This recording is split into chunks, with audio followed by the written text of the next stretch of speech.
Teve várias tentativas, né, de execução. Então, Não tentativa de execução de fato, mas ele se aproximou, refutou. para tentar uma oportunidade. Isso. Ele chama de oportunidade na delação, que é assim, ó. Segundo ele, o Rivaldo Barbosa falou, né, na delação, tá, gente, que não poderia tirar a vida da Marielle Franco na frente da Câmara dos Vereadores. Próximo, né? Próximo.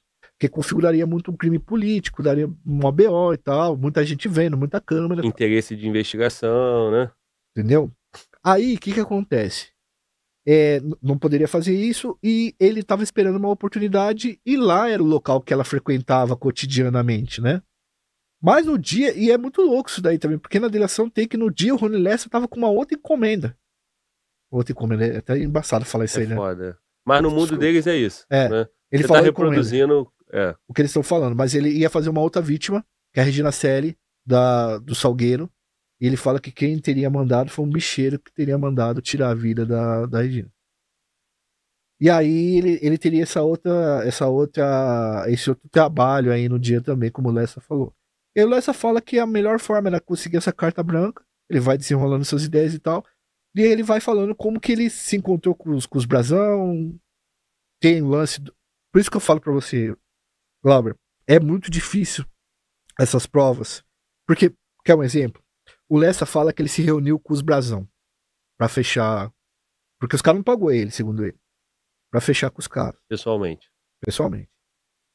Só que eles se reuniram a 800 metros da casa dos Brasão. Hoje, 6 anos depois, você não tem mais, por exemplo,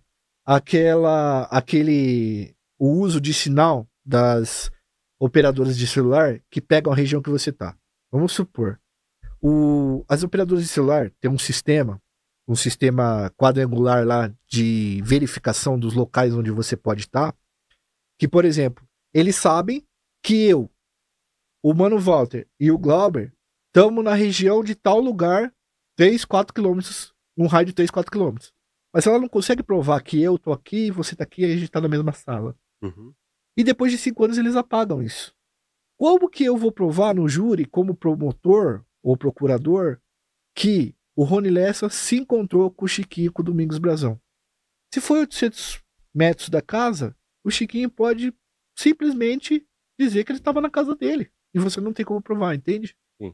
Então essas provas foram desaparecendo. Então é isso, uma história muito bem feita, muito bem contada, um indiciamento muito bem trabalhado pela Polícia Federal, mas ao mesmo tempo a materialidade dele vai ser muito difícil de encontrar. Cara, mas assim, essas provas elas vão ficando difíceis justamente porque contrataram caras especialistas, né? Isso. E são mandantes também, né, com robustez de especialista para que o negócio seja bem feito, sem ser alcançado, né? Isso. Então tem toda uma narrativa que protege eles também. Tanto é a ponto de causar estranheza para um cara com a autoridade, o conhecimento que tem, que é o Rodrigo Pimentel.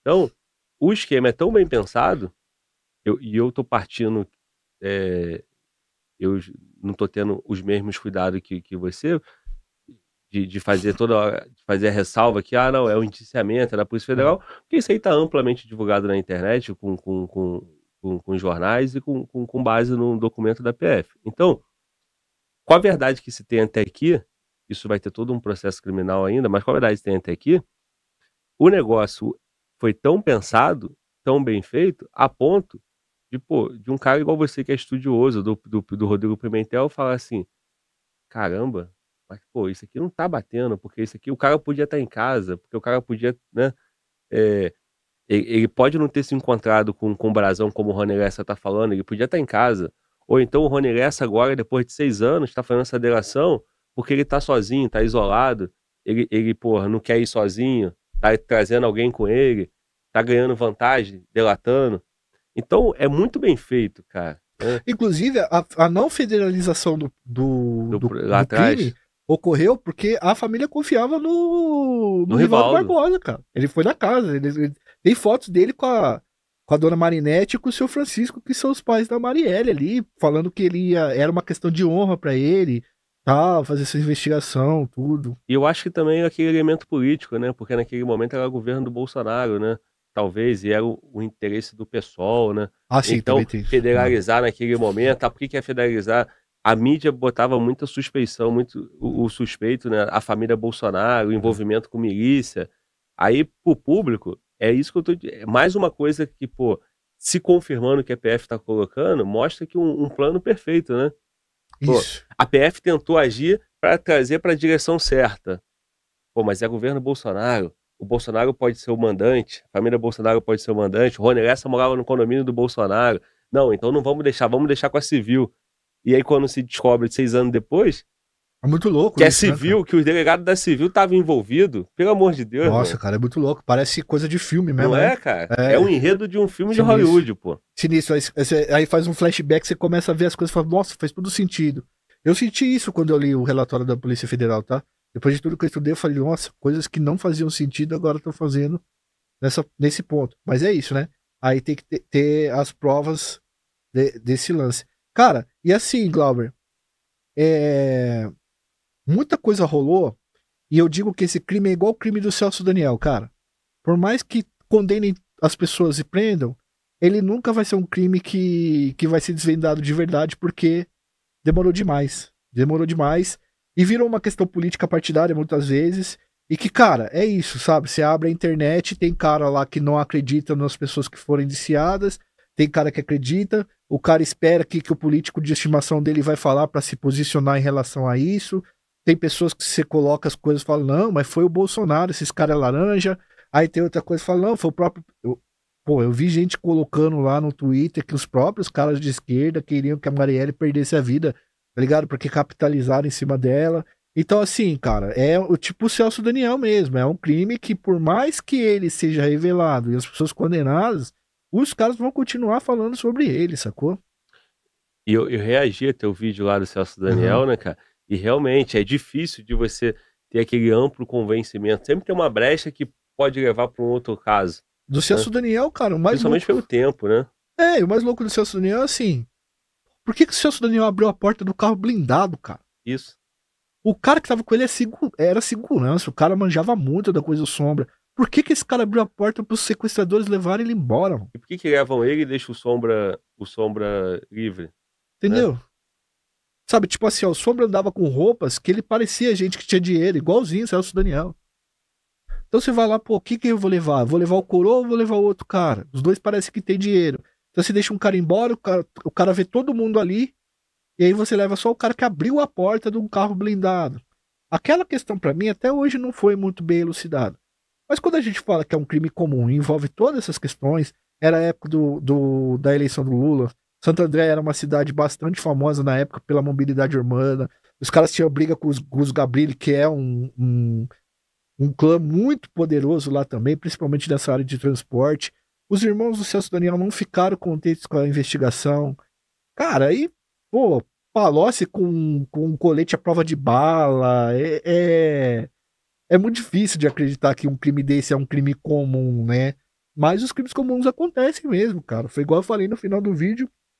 Às vezes é só um crime comum mesmo. E às vezes não é, né? E o que que tu acha, quais são, já que você fez esse paralelo, né, o que que une esses 2 casos, né? Quais são as semelhanças entre eles? Caso Marielle e caso Celso Daniel. O caso Celso Daniel foi investigado mais rápido, né, cara? Foi investigado mais rápido. O Celso Daniel era outro patamar da Marielle. A Marielle era uma vereadora. Ela não era do tamanho que ela é depois que ela perdeu a vida. As pessoas esquecem disso. As pessoas pensam na Marielle hoje, que ela é uma imagem, uma ideia, ela é gigantesca. Muita gente se elegeu com essa pauta, levando as coisas que a Marielle falava. Mas até então ela era uma vereadora no Rio de Janeiro, é bem votada. Com poucos votos, né, nada É, muito expressivo. o voto identitário de mulheres negras e muita gente de esquerda da Zona Sul. E ela não era desse tamanho que ela é hoje, mas o Celso Daniel era gigantesco, cara. Ele era, pra você ter uma ideia, ele era o cara que seria o Palocci da vida a hora que o Lula ganhasse, entendeu? Ele seria o ministro da Fazenda, ou o chefe da Casa Civil. Ele tinha um naipe, o quilate disse isso pra ele, era um cara muito importante. E na época já tinha os prefeitos do PT que tinham sofrido atentados, teve um outro prefeito que os caras tiraram a vida também, né? Então, assim, foi tudo usado politicamente pelos dois lados também. É que na época, Glauber, a gente não tinha rede social. Sim. Então a gente dependia muito da apuração da mídia, né? Tipo, não tinha o Glauber aqui que traria igual o promotor que se trouxe ontem, o Lincoln. Não teria o Glauber aqui para dar essa versão. Então ficou tudo meio nebuloso, igual a perda da vida do Toninho. Mas o que é semelha, então, é o não convencimento popular, né? É um caso, porque assim, o caso do Celso Daniel, depois que a mídia social ficou forte, isso ainda foi repercutido nas mídias sociais, 2010, 2012, até hoje, né? Até hoje as pessoas questionam quem mandou matar o Celso Daniel, né? O comandante Celso Daniel. E a forma como a investigação foi conduzida para crime comum, né? Com todos esses elementos que você acabou de citar, por que o cara abriu a porta do carro blindado? Por que o grande parceiro dele não foi levado junto, né? Por que não teve tanto interesse do PT em descobrir se isso foi um crime político, né? Então são essas questões. No caso da Marielle, o pessoal botou de cara como um crime político, né? Não, tem a foto do Freixo lá na frente do carro chorando. Essa imagem, ela repercutiu, foi publicada em todos os jornais. Isso é um recado político mesmo, né? E assim, eu fiz esse questionamento aqui no meu react do seu vídeo. Quero trazer isso para nossa conversa agora. 2002 teve a morte do Celso Daniel e o Lula ganha a eleição. Sim. 2003 é governo Lula. Por que ele não botou a máquina do Estado para investigar e descobrir isso? Então, assim, primeiro ponto, vou te responder tudo, mas vou fazer a outra ponta agora. 2018, morte da Marielle. 2019, Bolsonaro assume, né? Tinha toda essa questão da morte botando como se ele fosse o culpado e tal. A PF tenta federalizar isso, o pessoal e a família não quis, talvez por conta que era um inimigo político no poder. Mas eu vou colocar um outro elemento. Certo, mano. O Bolsonaro tomou a facada em 2018, do caso Adélio. Certo. E as pessoas questionam, quem mandou matar o Bolsonaro, que até hoje não sabem também. 2019, Bolsonaro deveria ser o principal interessado em descobrir quem mandou matar ele. E ele também não conseguiu. Da mesma forma que o PT lá atrás, também não conseguiu responder o Celso Daniel. Então, cara, são coisas que na minha cabeça não fecha. Pô, o Glauber tá ficando ligeiro, né, mano? Volta. Diz aí, cara. Cara, muito louco esse teu negócio. Porque, tipo assim, cara, pensa que o PT, ele era a primeira vez que ele tava com... bom, ele tinha real chance de ganhar, tava em vias de ganhar a eleição mesmo de verdade. Então, a morte do Celso Daniel, ela meio que poderia atrapalhar a campanha dos caras. Entende? Quanto mais rápido ela fosse investigada e fosse trazida à tona, melhor pros caras. E aí, os caras já tinham visto que era um crime comum e tinha sido julgado, e tava tudo certo. A família do Celso Daniel começou a questionar a questão. Aí, cara, a do Bolsonaro, tem a do Bolsonaro agora. Bom, teve o lance da Maria de não federalizar também, porque era o Sérgio Moro que tava lá também, tinha toda essa questão. Mas, cara, a do Bolsonaro, vamos entender a dinâmica das redes, porque eu acho que fica melhor. Sempre que o nome da Marielle vem, ela vem ligada à esquerda. E ela é impulsionada por influencers de esquerda. É uma dinâmica das redes. Um contraponto que é feito para disputar essa narrativa é sempre ou citar o Celso Daniel ou citar o Adélio. Se tivesse ocorrendo uma investigação do Adélio e ainda não soubesse das coisas, não tivesse descoberto, toda vez que lançasse o Adélio, certamente a esquerda também faria essa dicotomia para disputar a narrativa com um outro crime político de peso que não foi bem elucidado. Então isso acabou virando uma disputa de narrativa do nome dessas pessoas que engajam muito. Toda vez que surge alguma coisa sobre a Marielle, surge algo também sobre o Celso Daniel. E aí vira uma disputa dos influencers falando isso daí. Tudo bem, vocês estão descobrindo o que aconteceu com a Marielle, mas quem mandou tirar a vida do Bolsonaro? Entende como isso vira uma narrativa também? Vira um discurso político, partidário, para engajamento nas redes sociais? E de interesse dos dois lados, né, no caso, né? Dos dois lados, né? Tanto a esquerda quanto o público bolsonarista, né? Também tem interesse, né? Eu não vou nem dizer o público, né? Porque o público tem ideologia, tem ideais, tem crenças. Os políticos, né? Os políticos que conduzem, né? Grandes influenciadores em redes sociais e tal, nesse controle, nessa disputa de narrativa, né?